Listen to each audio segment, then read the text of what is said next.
साकिना का rape case को लेकर पूरे देश में गुस्सा चरम सीमा पर है। हैवानियत लोगों के सर पर इस कदर हावी हो रहा है कि इंसानियत शर्मसार हो रही है। हैवानियत ऐसी की शिकार पीड़िता की इलाज के दौरान मौत हो गई। महिला के साथ रेप के बाद प्राइवेट पार्ट में रॉड चाकुओं से वार हुआ और महिला ने राजावाड़ी अस्पताल में दम तोड़ दिया।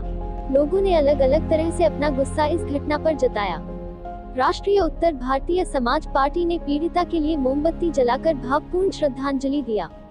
वहीं राष्ट्रीय अध्यक्ष विजय कुमार शर्मा ने कहा कि महिलाओं को दबाने और पुरुष प्रधान देश होने का रोप भारत में दिखाया जाता रहा है। महिलाओं की सुरक्षा पर दुख जताते हुए विजय शर्मा ने सऊदी अरब के कानून को लागू करने की अपील की है और साथ ही ऐसे अपराधी को फांसी की सजा हो ये मांग की है। कि ये जो घटना हुई है बड़ी ही विनाशकारी घटना है।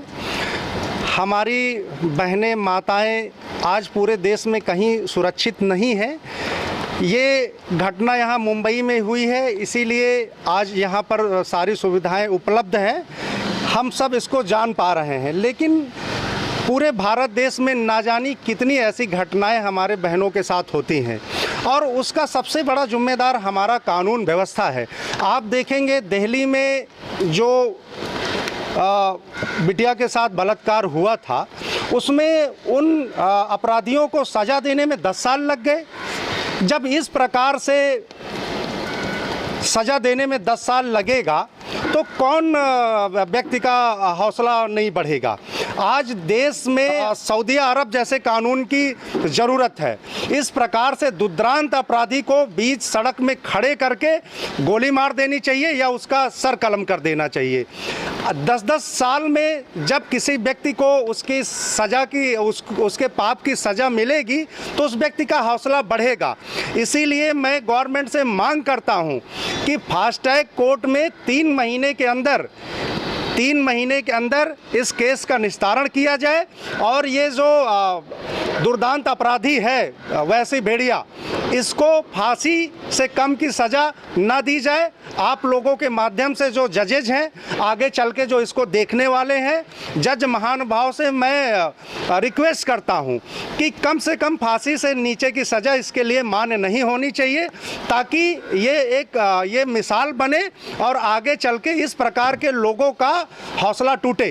राष्ट्रीय उत्तर भारतीय समाज पार्टी मांग करती है कि आज वो बहन पीड़ित महिला हमारे बीच में नहीं है, लेकिन उसके 2 छोटे छोटे बच्चे हैं, उसका परिवार है, तो उसके 2 छोटे बच्चों के लिए, उसके परिवार के लिए राज्य सरकार 50 लाख रुपए और केंद्र सरकार 50 लाख रुपए, केंद्र सरकार और राज्य सरकार दोनों मिल करके 50-50 लाख रुपए दे, ताकि उसके बच्चों का भविष्य सुनहरा हो सके। और जो उनके माँ के साथ हुआ है वो तो बड़ा निंदनीय विषय है। अब उनके बच्चों के जीवन में क्या प्रभाव पड़ेगा, वो बेचारे छोटे छोटे बच्चे क्या सोचेंगे अपने माँ को लेकर के, ये हमारे समाज के लिए एक बहुत बड़ा प्रश्न चिन्ह है। मैं देखिए, जब ऐसी कोई घटना होती है 2 दिन में हम जाते हैं, श्रद्धांजलि देते हैं और 2 दिन में हम भी भूल जाते हैं, हमारे देश की मीडिया भी भूल जाती है। और मैं अपने देश के मीडिया से भी अनुग्रह करता हूं कि इस प्रकार के जो मैटर होते हैं उसमें एक अलग तरीके की मीडिया है वो भी एक ऐसी टीम बनाए कि लगातार उसको डे बाय डे उसको फॉलो किया जाए। और वो सरकार के स्तर में भी एक ऐसी टीम बननी चाहिए। मैं देखिए देखने को मिलता क्या है कि जो इस प्रकार के दुर्दांत अपराधी होते हैं उनके वकील भी ऐसे ही होते हैं। वो कहीं ना कहीं पैसे के लिए लॉयर छुड़ाने की कोशिश करते हैं और फिर हमारा सरकारी पक्ष वो कमज़ोर पड़ जाता है। हमने बहुत सारी चीज़ों में देखा है कि सरकारी पक्ष किस प्रकार से कमज़ोर पड़ता है। आज हमारे देश के सरकारों को भी सोचना चाहिए कि किसी तरीके से सरकार का पक्ष, जो विक्टिम है, जो जिसके साथ ये कार्य हुआ है, उसको न्याय मिलना चाहिए। और देखिए 10 साल में अगर आप किसी को न्याय देते हैं तो न्याय नहीं, वो अन्याय कहलाता है।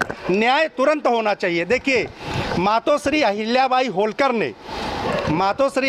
होलकर ने बहुत जगह पे, आप उनकी हिस्ट्री पढ़िए, बहुत जगह पे उन्होंने ऐसा न्याय किया है। उस ज़माने में जिस समय हमारे देश में लोकतंत्र नहीं था, राजतंत्र था, आज से अच्छा तो हमारे राजा महाराजा लोग न्याय करते थे। जब ये लोकतंत्र नहीं था, राजशाही थी। आज तो लोकतंत्र है, फिर इतना देर से न्याय क्यों होता है? तो मैं आप लोगों के सामने मांग करता हूं केंद्र सरकार से, राज्य सरकार से कि 50-50 लाख रुपए केंद्र सरकार और राज्य सरकार दे, और ये जो अपराधी है इसको फांसी की सज़ा होनी चाहिए, और सरकार को इसको एक मॉनिटरिंग कमेटी बनानी चाहिए। यहाँ की जो महाराष्ट्र की सरकार है वो एक मॉनिटरिंग कमेटी बनाए और मॉनिटरिंग कंपनी में अच्छे लॉयर शामिल करे, जो कहीं ना कहीं इस केस को कमज़ोर ना होने दे। देखिए, मैं आज आपको बताता हूँ, ये आदमी छूट करके निकल जाएगा। अगर इसको मजबूत करना है, सरकार की नीयत साफ है, तो एक मॉनिटरिंग कमेटी बनाए और इसको ज़्यादा से ज़्यादा निगरानी में इसको फांसी तक इस आदमी को पहुँचाए। 20 जन्म लिया है, अपने माँ के ही गर्भ से लिया है, लेकिन ये समाज हमेशा से पुरुष प्रधान रहा है। महिलाओं की इज्जत होती कहाँ है इस समाज में? महिलाओं की इज्जत तब होती है, मैं बताता हूँ, महिला होती है प्रधान, महिला होती है विधायक, लेकिन राज कौन करता है? उसका आदमी करता है, उसका हस्बैंड करता है या उसका भाई करता है।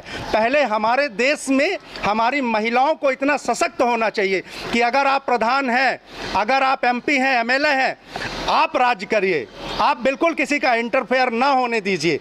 राजनीति कहाँ से कमज़ोर पड़ती है? आज मैंने देखा है बहुत सारे राजनेता जो महिलाओं को सिखाते रहते हैं कि ये पहनिए, वो पहनिए, पर्दा करिए। अरे जनाब, पर्दा तो आपको भी करना चाहिए, फिर आप क्यों अकेले जाते हैं? आप 10 दिन कहीं रहें तो आप अच्छे हैं, हमारी महिलाएं 2 घंटे के लिए चली जाएं तो वो बेकार हैं। ये देखिए, ये जो मतभेद, ये जो भेद है ना, ये प्राचीन काल से हमारे देश में चला आया है, और ये 21वीं सदी का भारत है।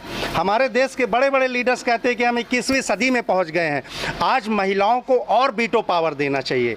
महिलाओं को जितना वीटो पावर मिलेगा, देखिए मैं आपको बताता हूँ, जहाँ पर हमारी महिला अधिकारी होती है या महिला सांसद होते हैं, ये महिला विधायक होती हैं, वहाँ पे भ्रष्टाचार बहुत कम होता है, क्योंकि हमारे महिलाओं के हृदय में एक माँ का, एक बहन का दर्द भी पनपता है। तो मैं, देखिए, राष्ट्रीय उत्तर भारतीय समाज पार्टी आगामी भविष्य में जैसे जैसे बढ़ेगी, 50% महिलाओं को टिकट देने के लिए हम प्रतिबद्ध हैं, और महिलाओं के लिए राष्ट्रीय उत्तर भारतीय समाज पार्टी आगामी भविष्य में एक टास्क फोर्स बनाएगी जो मुंबई का पूरे देश में महिलाओं के लिए हम काम करेंगे।